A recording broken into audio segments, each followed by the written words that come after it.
Good morning, it's Thursday, December 31st, and this is the Herald Review's podcast, the Daily Chirp.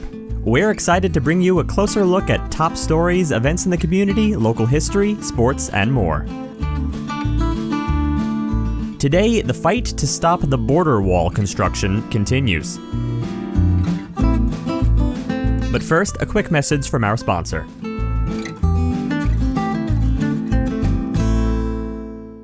Hi everyone, I'm Sean Lawley from the Lawley Automotive Group, and we've stocked up on inventory at all of our dealerships. If you've been thinking about a new car, we've got the deal for you on a new Buick, GMC, Chevrolet, Ford, Kia, Hyundai, Honda, Nissan, Chrysler, Dodge, Jeep, and Ram. You don't have to go to Tucson or Phoenix to buy a new vehicle. We're your hometown dealer since 1995. We'll beat the big city dealers in price, and our customer service is small town dealer friendly. Come into any one of the Lawley dealerships today or shop lawleycars.com and see why nobody beats a Lawley deal. Nobody.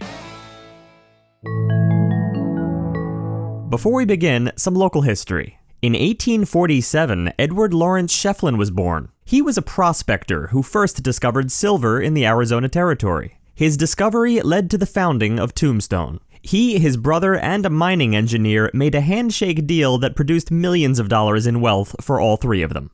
Today's history was brought to you by Benson Hospital. They're doing more than treating illnesses in Benson, they're building a healthier community. Benson Hospital donated rescue inhalers to Cochise County schools to help keep kids healthy and out of the ER. To learn more, visit their website at bensonhospital.org. Now our feature story. Environmental, border community, and tribal groups have done everything in their power to stop a 30-foot border wall from going up across Arizona's rich, diverse, fragile, and remote desert ecosystems. They have yet to prevail. In Cochise County, the San Bernardino Wildlife Refuge and the San Pedro Riparian National Conservation Area have been blasted, bulldozed, and blocked. Vital water supplies have been diminished. All for what some call President Donald Trump's vanity wall. The San Bernardino Wildlife Refuge, or SBWR, is known for its rare migrating wildlife. The San Pedro River is a world-renowned birding site. Both have been altered completely by the wall. Massive gates have been installed through washes, mountains have been blasted, and roads built through remote, pristine lands in the mountains. Conservationist Jose Manuel Perez spoke to CBS News about the issue. It's a huge richness of biodiversity, of culture, and relationship between the two nations. We are losing that with this wall. The biggest corridor for big mammals, like the mountain lions, the jaguars, they don't recognize any boundaries. They've been here forever. Federal courts have agreed with the premise of a number of lawsuits to stop wall building, but they stopped short and permitted the building to continue. One lawsuit to stop the wall due to the misappropriation of funds for areas in Cochise County and other southern Arizona borderlands will now go before the U.S. Supreme Court.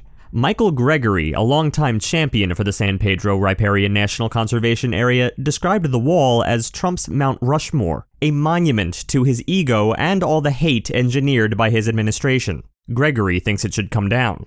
U.S. Representative Ann Kirkpatrick of Arizona from District 2 said they pushed back hard against funding for the wall. Here's Kirkpatrick in a plea to direct budgets elsewhere.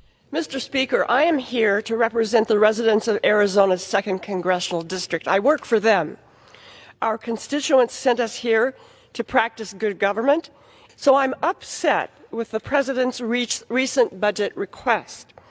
A budget is an expression of our values, and this budget further proves how out of touch Donald Trump is with real American families. This budget ransacks Medicaid, Medicare, and affordable health care. It makes it harder for Americans to have access to quality health care. This budget abandons hungry families who are struggling to make ends meet. It fails farmers in rural communities. And this budget demands billions for a wasteful, ineffective wall. We need to have a budget that prioritizes working families and not large corporations. We need to invest more in our education system and invest more in our young people, not less. What the President has laid out does not accomplish the goals or values of American families, and I reject this budget. I yield back. Thank you, Mr. Speaker. Kirkpatrick said that Biden could cancel the construction contracts with little loss of funding, since the contracts would have been signed so recently and the federal government has wide discretion to cancel contracts. Biden has a lot of flexibility here not to even touch those funds at all. He can also ask Congress to reallocate those funds to another part of DHS or get creative with how barrier is defined, a term not defined in law. Want to stay up to date on what's going on? Join Neighbor, your trusted neighborhood community. Neighbor is a free online forum you can trust to connect with your community, focus on facts, and make a difference. Join the conversation. Visit nabur.myheraldreview.com.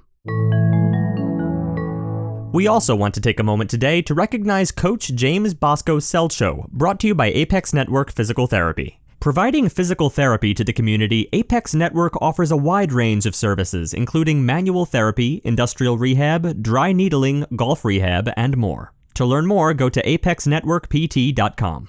After 40 years of coaching, James Bosco Selcho is retiring. He was hired in 1980 and may be the longest-standing coach in the history of Douglas. For the past 31 years, he has been the head coach of the Douglas High School golf team, but originally coached football and baseball. By Bosco's side, supporting him the entire time is his wife Jana, who is a retired educator. The couple will be celebrating their 40th anniversary this January. Bosco says he was fortunate to have been able to coach his son Jordan while his daughter Megan was a cheerleader. Now that he is retired from coaching, Selcho plans on continuing playing golf and admits he may attend a high school golf match or two in the coming years. He'll be spending a lot more time with his son and daughter-in-law and their baby, and visiting his daughter in Illinois.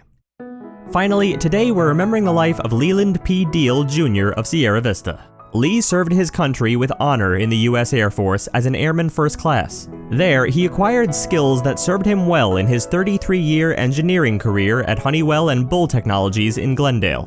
Lee also received a Bachelor of Arts from Ottawa University and a Master of Counseling from University of Phoenix. This career brought him to Sierra Vista and his beloved Huachuca Mountains. Lee eventually opened his private counseling practice in Sierra Vista, continuing to do what he loved, helping others until his retirement in 2012. Lee loved touring the national parks, motorcycle cruising, hiking, bicycling, photography, and creating beautiful furnishings. He often spoke joyfully of his adventures, such as whitewater rafting the Colorado River through the Grand Canyon and hiking it rim to rim. Lee was kind, authentic, and had a gentle and unique sense of humor. He will be dearly missed by his family, friends, and everyone who knew him.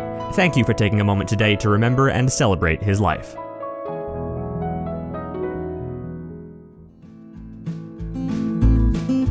Thanks for tuning in to the Herald Review podcast today. Join us again next week. And remember, the Herald Review is here for you with local news you can trust. For more information on any of the stories you heard about today, visit us at myheraldreview.com. Right now, you can become a member starting at just $1.99 per week.